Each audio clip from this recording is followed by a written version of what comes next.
দেশ ও রাজ্য এবং বিশ্বের গুরুত্বপূর্ণ সব খবর নিয়ে হাজির হয়েছি আজকের বিশেষ নিউজ বুলেটিনে। প্রথমে থাকছে আজকের 20টি প্রধান শিরোনাম, তারপর প্রতিটি খবরের বিস্তারিত। চলুন দেখে নেওয়া যাক আজকের হেডলাইন। এবার দেখে নেওয়া যাক আজকের প্রথম বিস্তারিত প্রতিবেদন। অভিষেকের হাত ছেড়ে ধরুন তৃণমূলের হাত, মেয়ো রোডের বার্তা মমতাকে, বেঁচে গিয়েছি প্রয়োজন নেই পাল্টা দিদির। এবার নজর দেওয়া যাক পরবর্তী গুরুত্বপূর্ণ খবরে। আমার পকেটের 42 লাখ টাকার শক্তিপুর থানা হয়েছে, মমতার কাছে টাকা ফেরত চায় মমতাকে তোপ হুমায়ুনের। সরকারি কর্মীদের বড় সুখবর, মার্চের মধ্যেই 7ম বেতন কমিশন, কেন্দ্রীয় হারে ডিএর ফারাক কমানোর আশ্বাস শুভেন্দুর। টেনে হিচড়ে বাসে তোলা হলো রাহুল প্রিয়াঙ্কাকে, প্রধানমন্ত্রীর বাড়ির সামনে চরম নাটকীয়তা। আজ সকাল 11টা থেকে আসতে পড়বে ঝড়, 10 জেলায় হলুদ সতর্কতা। বরদাস্ত করবেন না বলেছিলেন শ্রমিক, 18 দিনের মাথায় কামারহাটির চেয়ারম্যান পদ থেকে ইস্তফা লকেটের দাদার। বিদ্যুৎ সাশ্রয়ের জোর, রাজ্য বাড়বে সৌরশক্তি ব্যবহার, বিরাট ঘোষণা মুখ্যমন্ত্রীর। কত আর্থিক সহায়তা দেওয়া হবে জানেন? ইরান সংঘাতের আবহে মাস্টার স্ট্রোক, ভারতে তামের ক্ষেপণাস্ত্র তৈরির প্রস্তুতি নিচ্ছে ইসরায়েল। 1000 কোটির পরিবেশ ত্রাণ তহবিল নিষ্ক্রিয় কেন? কেন্দ্র ও সিপিসিবির কাছে জবাব তলব সুপ্রিম কোর্টের। বাংলা থেকে শুরু করে লড়াই হবে গোটা ভারতে, দিল্লিতে যুবকদের উপর হামলায় ফুঁসে উঠলেন মমতা। সামাজিক নিরাপত্তায় বড় ধাক্কা, 1 আগস্ট থেকে কার্যকর হচ্ছে মুখ্যমন্ত্রীর বহুল প্রতীক্ষিত নতুন সরকারি নির্দেশিকা। দল বদলে রাজনৈতিক ক্যারিয়ারে ধাক্কা, এবার ভালোবাসার জায়গায় ফিরবেন প্রতীকর। আসছি বিস্তারিত খবরে। মদন শুরুতেই বলেন, আজকের এই ব্যানারটার জন্য আমি কোটি কোটি সালাম জানাই প্রাক্তন মুখ্যমন্ত্রী মমতা বন্দ্যোপাধ্যায়কে, কারণ আপনি না থাকলে তৃণমূল আজ এই চেহারায় পৌঁছাতে পারত না। ও লাভলি। অভিষেকের হাত ছেড়ে তৃণমূলের ছেলেদের হাত ধরুন, মমতার উদ্দেশ্যে বার্তা দিল মেয়ো রোডের সমাবেশ। পাল্টা ক্যাথিড্রাল রোডের মঞ্চ থেকে মমতা বললেন, ক্ষমা করুন, আপনাদের আর প্রয়োজন নেই। দুই গোষ্ঠীর মাঝে তিক্ততা এখন কোন পর্যায়ে? মঙ্গলবার আরও ফলাও করে তার প্রদর্শনী হলো।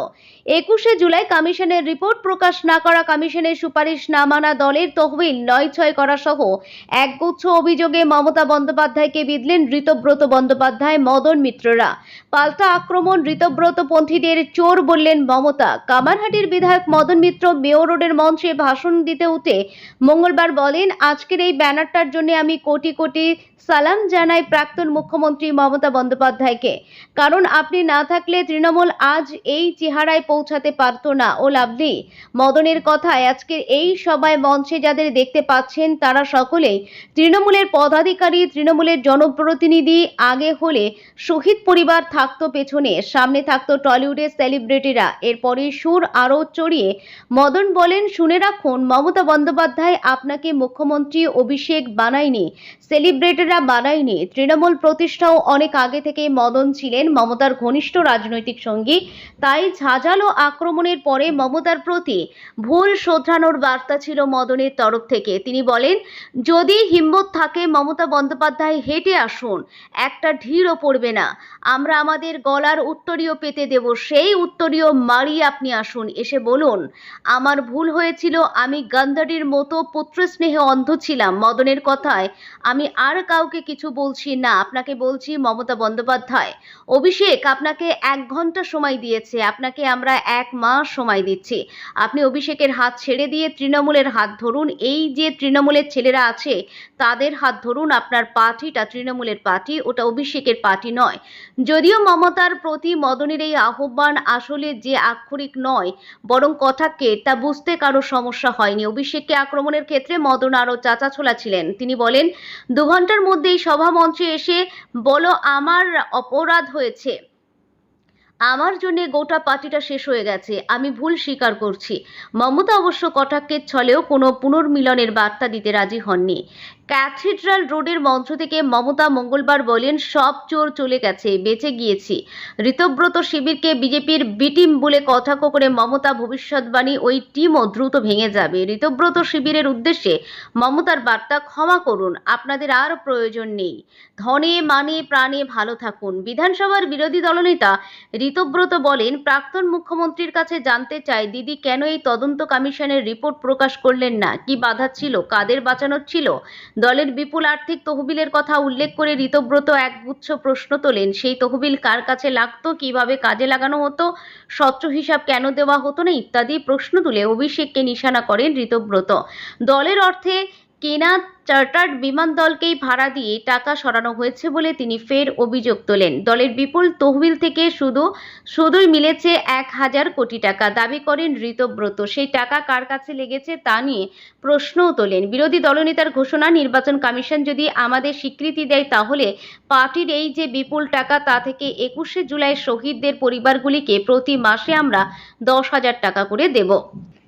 বিধানসভা চত্বরে দাঁড়িয়ে ফের বোমা ফাটালেন নওশাদার বিধায়ক হুমায়ুন কবির। 21শে জুলাইয়ের ঘটনার তদন্ত কমিশনের রিপোর্ট প্রকাশ থেকে শুরু করে শক্তিপুর থানা তৈরির ইতিহাস, এমনকি সিবিআই সিআইডি তদন্তের দাবিতে দুই প্রাক্তন ও বর্তমান মুখ্যমন্ত্রীকে একই বন্ধনীতে রেখে তীব্র তোপ দাগলেন তিনি। তবে এদিনে তার বক্তব্যের মূল আকর্ষণের কেন্দ্রে চলে এলো রেজিনগরে শক্তিপুর থানা তৈরির পেছনের এক অজানা চাঞ্চল্যকর ঘটনা। মঙ্গলবার বিধানসভার প্রেস কর্নারে উপস্থিত হয়ে হুমায়ুন কবির অভিযোগ করেন, 2013 সালে রেজিনগরে শক্তিপুর থানা তৈরি করতে নিজের পকেট থেকে লাখো লাখো টাকা খরচ করেছিলেন তিনি। হুমায়ুনের দাবি, 2012 সালের 5 ডিসেম্বর শক্তিপুর থানার অনুমোদন মিলে এবং 2013 সালের 5ই জানুয়ারি তা তৈরি হয়। তৎকালীন মুখ্যমন্ত্রী মমতা বন্দ্যোপাধ্যায়ের নির্দেশে আমি সেই থানার উদ্বোধন করি। সেই সময় ওই থানা ভবনের জন্য আমি নিজের পকেটে থেকে 42 লক্ষ টাকা দিয়েছিলাম। প্রাক্তন মুখ্যমন্ত্রী আশ্বাস দিয়েছিলেন পরে সরকারের ঘর থেকে টাকাটা মিটিয়ে দেওয়া হবে, কিন্তু আজ পর্যন্ত সেই টাকা আমি পাইনি। প্রাক্তন মুখ্যমন্ত্রীর কাছে থেকে এবার আমি নিজেই সেই 42 লাখ টাকা ফেরত চাই। শক্তিপুর থানার প্রসঙ্গ তোলার পাশাপাশি তৎকালীন তৃণমূল সরকারের পুলিশি হেনস্থা ও বর্তমান মুখ্যমন্ত্রী শুভেন্দু অধিকারীর আমলের পুলিশি আচরণের বিরুদ্ধেও ক্ষোভ উগরে দেন তিনি। রেজিনগর নির্বাচনের সময় তার বহুল চর্চিত স্যাটা ভাঙা মার মন্তব্যের জেরে কিভাবে তাকে হেনস্থা করা হয়েছে তা তুলে ধরে হুমায়ুন বলেন, আমি যখন শাসক দলের বিপক্ষে 10টা সভা করে ওই কথা বলেছিলাম তখন কেউ বিরোধিতা করেনি, কমিশনও কিছু বলেনি। আর যখন বিজেপির বিরুদ্ধে একই কথা বললাম তখন আমাকে এক থানায় 4 ঘন্টা আর এক থানায় 5 ঘন্টা বসিয়ে রেখে অমানবিক নির্যাতন করা হলো, জল পর্যন্ত খেতে দেওয়া হয়নি। এর সঙ্গে শুভেন্দুকে নিশানা করে তার মন্তব্য, বিজেপিতে যত বাঘভাল্লুকি থাকুক শুভেন্দু অধিকারী যে মুখ্যমন্ত্রী হবেন তা আমার জানাই ছিল, কিন্তু একটা মন্তব্যের জন্য এভাবে বসিয়ে রেখে জল না দেওয়া অত্যন্ত অমানবিক। এর পাশাপাশি সোমবার বিধানসভায় প্রকাশিত 21শে জুলাই তদন্ত কমিশনের রিপোর্ট প্রসঙ্গে মমতা বন্দ্যোপাধ্যায়কে নিশানা করে হুমায়ুন বলেন, এই রিপোর্টেই পরিষ্কার যে 1993 সালের আন্দোলনের নেত্রীর আসল উদ্দেশ্য ছিল রাজনৈতিক সুবিধা নেওয়া।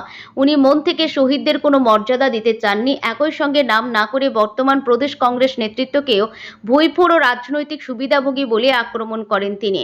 রাজ্যের বর্তমান প্রশাসনের জিরো টলারেন্স নীতি নিয়ে প্রশ্ন তুলে হুমায়ুন কবির স্বাস্থ্য পঞ্চায়েত দপ্তরের প্রধান সচিব পি উলগানাথরের বিরুদ্ধে দুর্নীতির চাঞ্চল্যের অভিযোগ এনেছে। মুর্শিদাবাদের প্রাক্তন এই ডিএম এর বিরুদ্ধে অবিলম্বে স্পেশাল ইনভেস্টিগেশন টিম গঠন করে তদন্তের দাবি জানান তিনি। বর্তমান মুখ্যমন্ত্রী শুভেন্দু অধিকারীর কাছে সব মিলিয়ে শক্তিপুর থানা পাওনা টাকা থেকে শুরু করে আমলাদের দুর্নীতি, হুমায়ুন কবিরের এদিনের বিধ্বংসী বয়ান ফের নতুন করে রাজ্য রাজনীতির পারদ চড়িয়ে দিল। পশ্চিমবঙ্গের সরকারি কর্মচারীদের জন্য বড় ঘোষণা করলেন মুখ্যমন্ত্রী শুভেন্দু অধিকারী। মঙ্গলবার তিনি জানান, চলতি অর্থবর্ষের মধ্যেই রাজ্যে 7ম বেতন কমিশন কার্যকর করার লক্ষ্যে সরকার কাজ করছে। সবকিছু পরিকল্পনা অনুযায়ী এগোলে আগামী বছরের মার্চের মধ্যেই কমিশনের সুপারিশ কার্যকর হতে পারে। পাশাপাশি কেন্দ্র ও রাজ্যের মহার্ঘ ভাতার ব্যবধান ধাপে ধাপে কমিয়ে আনার আশ্বাসও দেন তিনি।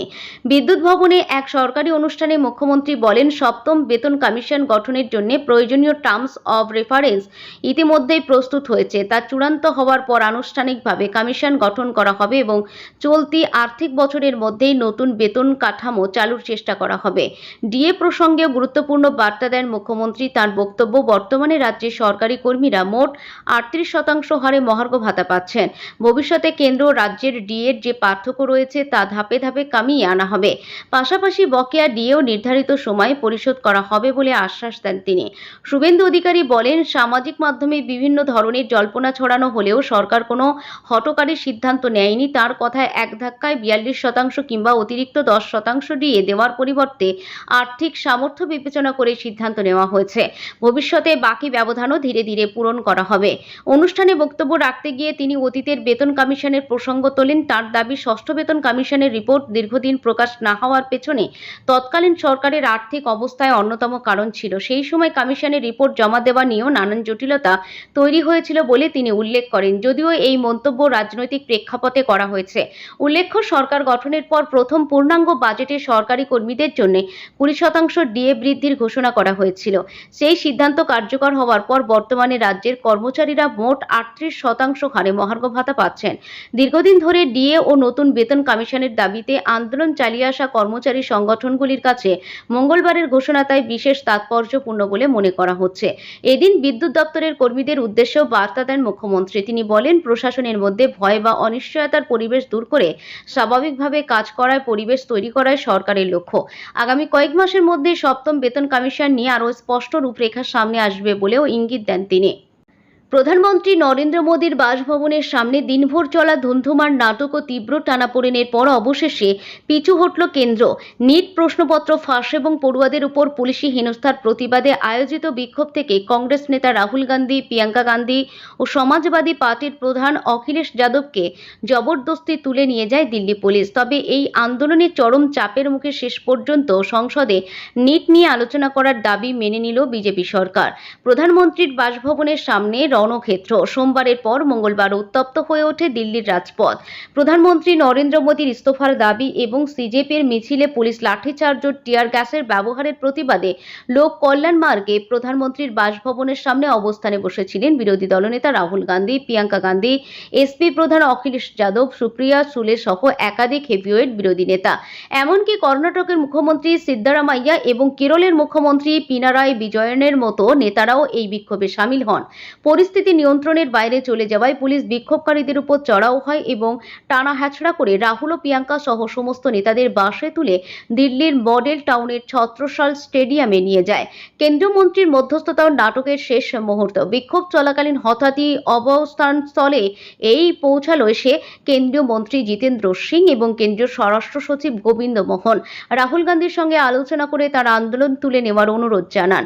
কেন্দ্রীয় মন্ত্রীর দাবি অনুযায়ী রাহুল গান্ধী শর্ত দেন যে সরকার যদি নিট ও সংশ্লিষ্ট আন্দোলন নিয়ে সংসদে আলোচনা করতে রাজি হয় তবে তিনি এখনই ধর্ণা তুলে নেবেন। নতুন দাবি ও কেন্দ্রের আপত্তি। সরকারের শীর্ষ নেতৃত্ব আলোচনায় রাজি হওয়ার পর রাহুল নাকি তার দাবি পরিবর্তন করে শিক্ষামন্ত্রীর ইস্তফাও দাবি করেন। কেন্দ্রীয় মন্ত্রী জিতেন্দ্র সিং সোশ্যাল মিডিয়ায় পোস্ট করে জানান যে রাহুল গান্ধী প্রথমে শুধু আলোচনার কথা বললেও পরে নিজের অবস্থানে অনড় থেকে কথা খেলাপি করছেন, যা একজন শীর্ষ নেতার পক্ষে কাম্য নয়। তা সত্ত্বেও দিনভর এই রাজনৈতিক চাপানোতরের পর কেন্দ্র সরকার শেষ পর্যন্ত সংসদে নিট ও দেশ জুড়ে চলা ছাত্র আন্দোলন নিয়ে আলোচনা করতে সম্মত হয়েছে। তবে কোন দিন এই বিষয়ে আলোচনা হবে তা নিয়ে এখনো স্পষ্ট কোনো দিনক্ষণ জানানো হয়নি। কলকাতা সহ দক্ষিণবঙ্গের বিস্তৃত এলাকায় বৃষ্টির দাপট আরও বাড়তে চলেছে। আলিপুর আবহাওয়া দপ্তর সর্বশেষে বুলেটিনে বলছে, সক্রিয় মৌসুমী বায়ু ও ঘূর্ণাবর্তের প্রভাবে সকাল থেকে আকাশ মেঘলা থাকছে এবং বেলা বাড়লে বজ্রবিদ্যুৎ সহ ঝড় বৃষ্টি নামার সম্ভাবনা। হাওড়া, উত্তর ও দক্ষিণ 24 পরগনা, পূর্ব পশ্চিম মেদিনীপুর, ঝাড়গ্রাম, বাঁকুড়া ও নদিয়া এই জেলাগুলিতে ভারী বর্ষণের পূর্বাভাস রয়েছে। উপকূলবর্তী এলাকায় ঘন্টায় 30 থেকে 40 কিমি বেগে দমকা হাওয়া বইতে পারে। সমুদ্র উত্তাল থাকায় মৎস্যজীবী ও পর্যটকদের সতর্কভাবে চলাচলের পরামর্শ দেওয়া হয়েছে। হুগলি, পূর্ব পশ্চিম বর্ধমান, বীরভূম, মুর্শিদাবাদ জেলাগুলির বিভিন্ন বিচ্ছিন্ন কিছু পকেটে মেঘলা আকাশ ও বজ্রবিদ্যুৎ সহ হালকা থেকে মাঝারি বৃষ্টি চলবে। বজ্রপাতের বিষয়ে সতর্ক করা হয়েছে। ঘূর্ণাবর্তের প্রভাবে পশ্চিমাঞ্চলীয় এই জেলায় বুধবার বেশ কিছু এলাকায় ঝেঁপে বৃষ্টি নামতে পারে। উত্তরবঙ্গের জেলা ভিত্তিক সতর্কতা। উত্তরবঙ্গে গত কয়েকদিনে অতি ভারী বৃষ্টি ও লাল সতর্কতার পর পরিস্থিতি কিছুটা উন্নত হচ্ছে। তবে নদীগুলির জলস্তর বৃদ্ধি ও ধসের আশঙ্কা পুরোপুরি কাটেনি। জলপাইগুড়ি ও কালিম্পং বুধবার এই দুই জেলায় বিক্ষিপ্তভাবে ভারী বৃষ্টির সতর্কতা জারি করছে।